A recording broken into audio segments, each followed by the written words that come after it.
याद रखना मेरी माँ, कभी जब हमें यात्रा करना होती है तो कितनी तैयारी करते हैं। कई दिन पहले से तीर्थ में जाना है, कपड़े रख लें, साबुन रख लें, भोजन की सारी सामग्री रख लें, कितनी तैयारी। जिसको जान रहे हैं कि यहाँ इस तिथि पर जाना है, लेकिन जो तिथि अनिश्चित है, कब आ जाए कोई ठिकाना नहीं मेरी माँ।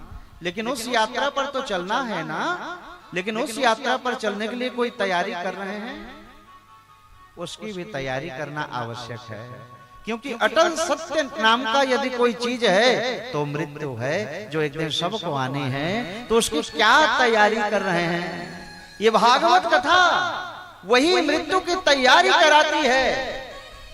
अगर समझ में आ गई बराबर तो जीवन संवर जाएगी प्यारे।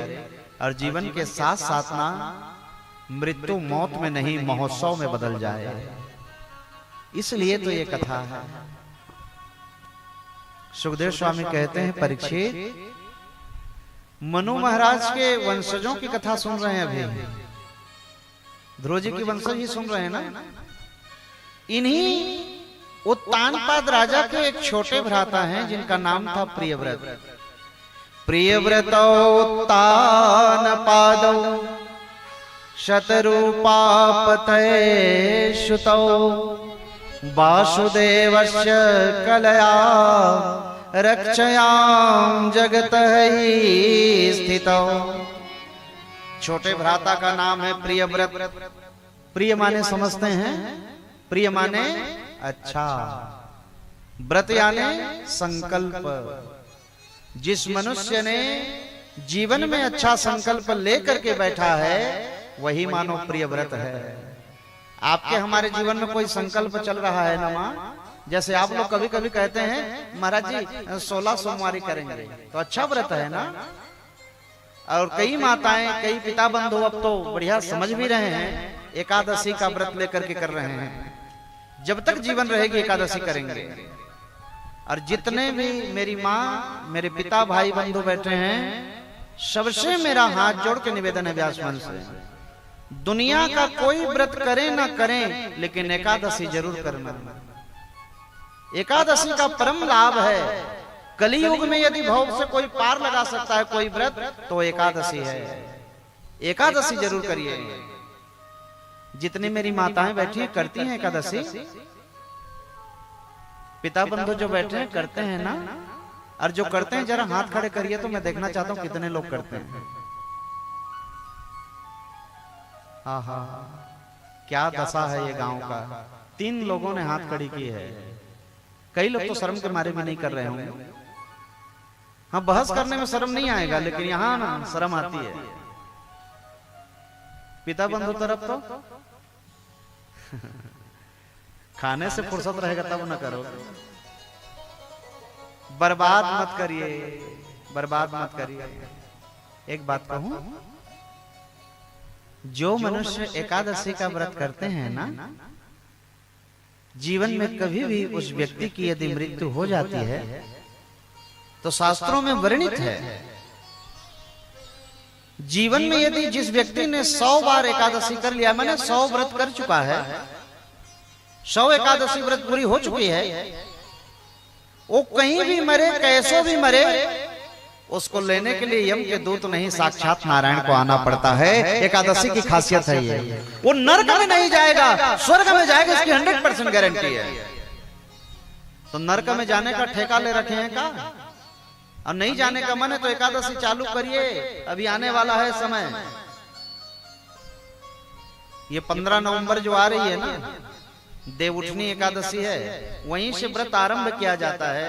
यदि बात समझ में आ रही होगी प्यारे, करिए, बर्बाद होने से बच जाएंगे।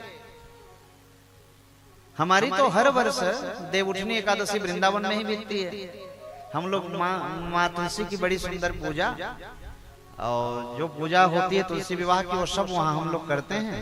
और मेरी भी एकादशी वहीं से आरंभ हुई थी कई साल पहले। मैं भी नहीं करता था, गुरुजनों ने बताया कि फायदा क्या है। और जब मैं पहली बार वहां कथा गाने पहुंचा 2016 में, तो 20-25 जोड़ी मेरे शिष्य परिकर थे। यही कथा शायद मैं सुना रहा था, उन लोग खड़े हो गए मेरे शिष्य लोग, कहते हैं गुरुजी हम लोग भी एकादशी का संकल्प करवाइए यहीं से। मैंने कहा मेरे शिष्य कर रहे हैं, मैं पीछे रह गया हूँ गुरु होकर के।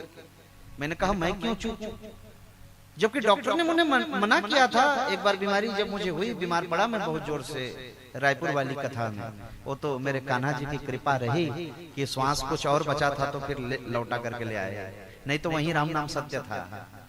हाँ, इतनी बड़ी बीमारी हुई और डॉक्टर ने मुझे उसी दिन कह दिया कि आज से आप उपवास व्रत नहीं कर सकते, फास्ट नहीं कर सकते।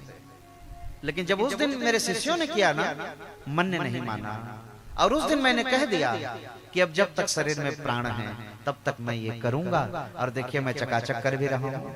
आप सभी से मेरा हाथ जोड़ के निवेदन है, कुछ करें ना करें मेरी माँ, एकादशी जरूर करें। भगवान का प्रेम पाना है, यदि मोक्ष की प्राप्ति करना चाहते हैं तो एक व्रत तो जीवन में अवश्य अपनाएं। मैं ये कहना चाहता हूँ कि आप सभी ना प्रिय व्रत बन जाइए, अच्छा व्रत लेकर के जीवन को जीने का प्रयास करें। अरे जानवरों जैसे, पशु जैसे तो सभी जी रहे हैं, मनुष्य है ना, मनुष्य जैसा जीने का प्रयास करो मेरी माँ। आहा, प्रियव्रत राजा बड़े प्रतापी रहे। प्रियव्रत ने एक दिन ना संकल्प कर लिया, इसीलिए तो उसका नाम प्रियव्रत पड़ा था। कैसा संकल्प? जाकर के भगवान सूर्य को ललकारने लगे, कहते हैं ओ सूर्य नारायण, ये बिना मतलब कि आपने 12 घंटा अंधियारी कर देते हैं, रात क्यों बनाई आपने? मैं ऐसी व्यवस्था करूंगा कि मैं रात्रि तो होने ही नहीं दूंगा। और महाराज इन्होंने ऐसा तप किया कि तप के प्रभाव से तेजोमय रथ को प्राप्त किया है। और रथ की खासियत तो देखिए, उस रथ में केवल एक पहिया लगे हैं, एक ही चक्के लगे हुए हैं। और उसी रथ पर आरूढ़ होकर के जब प्रियव्रत परिभ्रमण करना चालू किए, वो पहिए के चिन्ह जहां जहां पड़े धरती पर, वही 7 समुद्रों में परिणित हो गए। ये पृथ्वी में 7 समुद्र हैं, पता है? 7 समुद्रों में परिवर्तित हो गए और पृथ्वी 7 भागों में बंट गई। इसीलिए तो सप्तद्वीप का नाम पड़ा।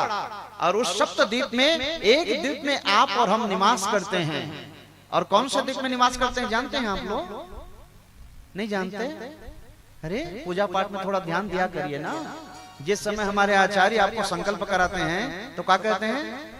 जम्बूद्वीपे भरतखंडे, वही जम्बूद्वीप में आप और हम निवास कर रहे हैं। 7 द्वीप में एक द्वीप में आप और हम हैं, जम्बूद्वीप में। तो महाराज जाकर के यात्रा करी, 7 समुद्रों में परिणित हो गई, पृथ्वी 7 भागों में बंट गई। ब्रह्मा जी को उतर करके आना पड़ा, समझाना पड़ा। कहते हैं बेटा यात्रा रोको। पता नहीं ब्रह्मा जी नहीं आते तो पता नहीं क्या हो जाता दुनिया का।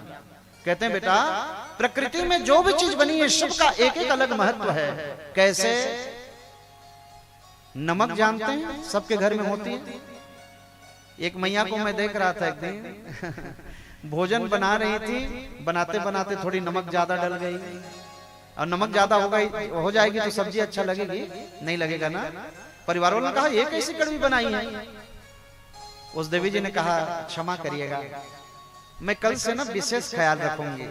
और विशेष ख्याल क्या रखती महाराज? नमक डालना भूल गई। अब कैसे लगेगा हो? परिवार वालों ने कहा ये कैसे सब्जी बनाई तूने, और ध्यान रखा है? वो देवी ने क्या किया? वो नमक की पुड़िया को लेकर के फेंकने जा रही है। मैंने कहा कहां जा रही है? कहते हैं गुरुजी ये नमक कभी ज्यादा पड़ जाती है, कभी कम पड़ जाती है, गड़बड़ कर रही है सब्जी को रोज, मैं इसे फेंक दूंगी आज के बाद। बताइए नमक की कोई गलती है? गलती लगाने वाले की है। उसी तरह से मेरी माँ, दुनिया में जितनी चीज बनी है जो परिलक्षित हो रही है, सबका एक अलग महत्व है। यूज कैसे करना है ये तो आपके ऊपर निर्भर करता है। प्रकृति में जो भी चीज बनी है सही बनी है, प्रयास करिए उसको अच्छा करने का। आहा